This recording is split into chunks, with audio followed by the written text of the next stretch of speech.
السلام عليكم ورحمة الله وبركاته. ازيكم يا حبايبي؟ عاملين ايه؟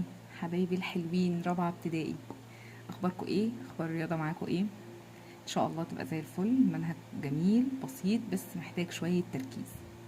خدنا الحصة اللي فاتت الدرس الاول، اكيد كلكم سمعتوه.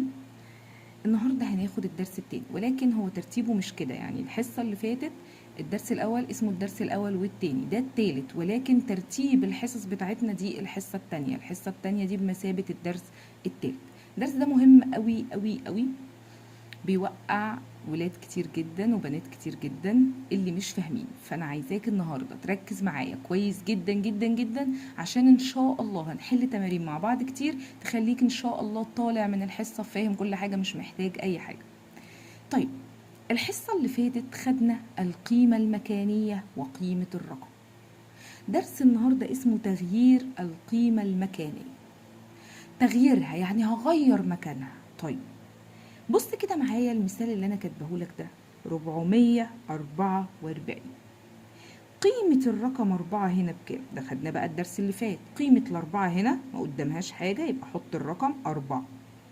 طب قيمة الأربعة دي، لا معلش، هحط الأربعة وأشوف قدامها كام رقم واحد، يبقى ب40. برافو اللي بيردوا عليا الدكاترة. طب قيمة الأربعة دي، قولوا ها. هحط الأربعة واشوف قدامها كام رقم، الاقي 2 تبقى 400. كلام سليم وجميل. يبقى قيمة الأربعة دي اسمها 4، ودي اسمها 4، ودي اسمها كمان اسمها 4. بس بص، الأربعة دي في الآحاد ب4، الأربعة في العشرات ب40، الأربعة في المئات ب400. معنى ايه الكلام ده؟ معنى كده ان قيمة الرقم نفسه بتغير قيمته المكانية. يعني ايه؟ يعني ايه يا باشمهندسة؟ يعني الرقم ده لما يبقى هنا يبقى ليه قيمة، ولما ينقل قيمة مكانية أخرى، ينقل خانة أخرى، يبقى ليه قيمة تانية خالص. طب سؤال ليك بقى وانت باصص وشايف وفاهم، هي الأربعة دي مشيت الناحية دي خانة، الجهة دي اسمها جهة الايه؟ برافو، اليسار. مشيت خانة جهة اليسار، كانت 4 بقت 40. زادت ولا قلت؟ برافو، زادت. يبقى قيمة الرقم تزداد عند الحركة جهة اليسار. اهو، قيمة الرقم تزداد عند الحركة جهة اليسار. كلام جميل. طيب، وكمان الأربعة دي كانت 40 هنا، لو أنا حركتها خانة كمان الناحية دي جهة اليسار بقت كام؟ 400. يعني فعلا القيمة بتزداد. طب الأربعة دي لو أنا عايزة أجيبها كده، أجيبها جهة إيه؟ اليمين. هاتها من هنا لهنا كده. كانت هنا 4 قيمتها ب400، جت لليمين في العشرات بقت 40. 400 بقت 40، قلت ولا زادت؟ برافو يا باشمهندسين، قلت. يبقى قيمة الرقم تقل عند الحركة لليمين. كلام سليم وجميل. طيب بالراحة خالص بقى، الكلام ده مفهوم؟ افتكر مفهوم وسهل. طب تعالى نحل عليه مثال. سؤال بيقول لك ما قيمة ما يلي؟ ما قيمة ما يلي؟ قيمته ايه الكلام ده؟ واحدة واحدة بس يا باشمهندس. بيقول لك 9 في العشرات. قول لي انت، 9 في العشرات، هحط 9 وهي في العشرات يبقى قدامها ايه؟ خانة واحدة، 0، يبقى 90. 3 في الآلاف أو الألوف، يبقى 3 وقدامها ايه؟ أحد عشرات. برافو، مئات ألوف. طب 8 في أحد الملايين. بصوا هحط الخانة، أحد عشرات مئات، أحد الألوف عشرات الألوف مئات الألوف، والتمانية دي فين؟ في أحد الملايين. أجي على أحد الملايين وأحط 8. برافو. 2 في عشرات الألوف، عشرات الألوف همشي بالراحة، أحد عشرات مئات. أحد الألوف عشرات الألوف اللي عليها الدور، قالك 2 في، آدي الاتنين في عشرات الألوف. 6 في مئات الألوف، على مهلك، آحاد عشرات مئات. آحاد الألوف، عشرات الألوف، مئات الألوف، حط لي فيها إيه؟ 6. برافو يا باشمهندسين. طب 7 في المئات سهلة خالص، آحاد عشرات وفي المئات أحط إيه؟ 7. سهلة وجميلة. طب دي 1 في الآحاد، قولوا انتوا بقى. ها سهلة خالص، بواحد، مش هحط قدامها اسم، فهو بيقول لك احاد فيها حاجه، دي سهله وبسيطه. يبقى احنا دلوقتي اتعلمنا كلمتين او 3. قيمه الرقم بتزيد كل ما امشي جهه اليسار، بتقل كل ما امشي جهه اليمين، وقيمه الرقم بتتغير لو غيرته من مكانه وديته خانه تانية. تمام. طيب يا باشمهندسه، تعالوا نبص على الأسئلة المهمة دي وبتوقع طلبة كتير، وهي سهلة خالص خالص خالص. أول سؤال بيقول 600 عشرة تساوي نقط. ايه الكلام الجميل ده؟ 600 عشرة، 10 يعني هزود صفر واحد، صح ولا لا؟ هحط له ال600 زي ما هي، وانت قلت 10 يبقى ازود لها ايه؟ صفر. برافو. طيب اللي بعدها 30 10، هحط ال30 وازود لها ايه؟ صفر، يبقى قيمتها 300. 20 100 ولا حاجة، هحط ال20 وازود لها كام صفر؟ صفرين، تبقى كام كده؟ 2000. تمام. 665 10 ولا حاجة، أنا هلزق الرقم زي ما هو. 665، أنت بتقول 10 يبقى أحط لها إيه؟ صفر، أدي العلامة، تبقى 6650. 60,000 يساوي، أكتبه إزاي؟ 60,000 سهلة خالص، هحط ال60 وأنت قلت 1000 يبقى زود له كام صفر؟ 3 أصفار. برافو.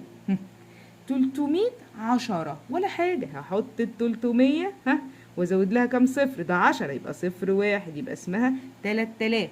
السؤال ده حل في التعليقات، كل اللي يشوفوا يجاوبوا في التعليقات دلوقتي حالا ويقول لي. سهل خالص اهو. طيب اللي بعده انواع اسئلة مختلفة، بيقول لك اكمل 10 امثال العدد 4. بص يا باشمهندس، 10 أمثال العدد 4 يعني قد العدد 4 10 مرات، يعني هتحطي لي العدد 4 وتزود له إيه؟ صفر. ف10 أمثال ال4 بإيه؟ ب40. سهلة. تمام. طب بص، 10 أمثال العدد 215، هحط ال215 وازود له ايه؟ صفر، لانه بيقول لي 10 امثال، يبقى 2150. شطار. 10 أمثال العدد 57، سهلة خالص بقى. هحط ال57 وازود كام؟ صفر واحد، يبقى ايه؟ 570. تمام. يبقى كل نظام مسائل ليه فكرة، لما يقول لي أمثال أزود صفر، 10 أمثال هزود صفر. تمام. نكمل. السؤال الجميل ده بيقول لك ايه؟ 23600. الله، ده المرة دي ما قاليش 100 ولا 10 ولا 10 أمثال، قال لك يساوي نقط 100. لما بيجيب لي الخانة الناحية دي يا باشمهندس، بص هعمل ايه؟ نقط 100، ال100 كام صفر؟ برافو، صفرين، يبقى هحذف صفرين. احذف لي كده صفرين، ادي واحد، ادي التاني، باقي لي كام؟ الله، 2 3 6، يبقى 206 وايه؟ 30. برافو.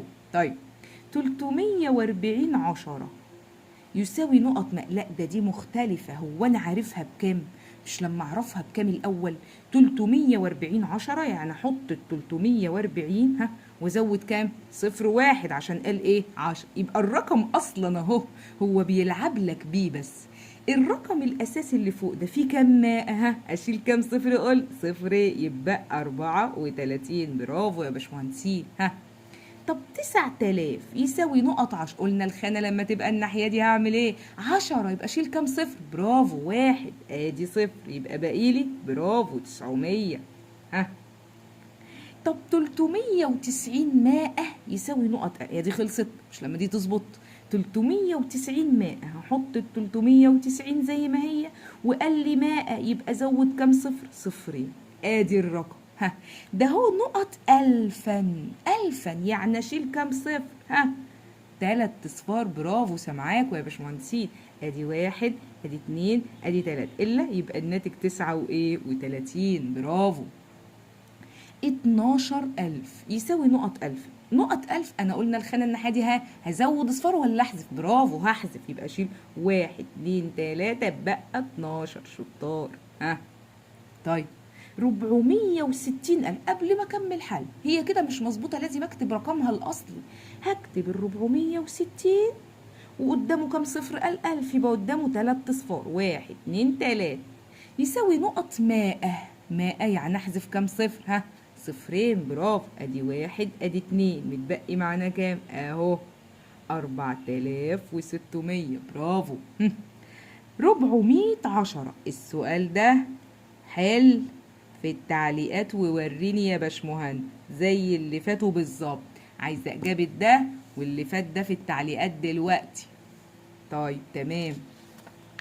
طب لو جالي أسئلة زي كده بقى مختلفة شوية، بيقول لي 5 عشرات. 5 عشرات، قلنا الخانة طول ما هي مع الأرقام هحط الخمسة، ها، وعشرات يعني أزود كام صفر؟ صفر واحد، برافو. طب بص هنا الراجل شقلب، ركز واوعى تخاف. كاتب لك كام ألفا يساوي الكلام ده. هنا هعمل ايه يا باشمهندسين؟ برافو، هحذف. شطار، سامعاكوا. ها، هحذف كام ألف؟ 3. 1 2 3، 3 اصفار، متبقي لي ايه؟ 30، برافو. يبقى 30,000 فعلا يساوي، ومكتوبة مظبوطة اهي. طب 3000 يساوي كام مائة؟ طب ما اكتبها صح الأول. 3000 تتكتب كده، ادي التلاتة قدامها كام صفر؟ 3 اصفار، يساوي نقط ماء، يبقى شيل كام صفر؟ صفرين. الله، يساوي 30 ماء. طب يساوي نقط 10. ال30 ماء دي فيها كام 10؟ احذف منها كام؟ برافو، يبقى 3 عشرات، برافو. طب نكمل. عدد المئات في العدد ده، العدد ده اسمه ايه؟ 2000. في كام مائة؟ في كام مائة؟ قلنا الخانة اهي، يبقى نحذف كام صفر؟ صفرين، 1 2، يبقى في 20 مائة، برافو.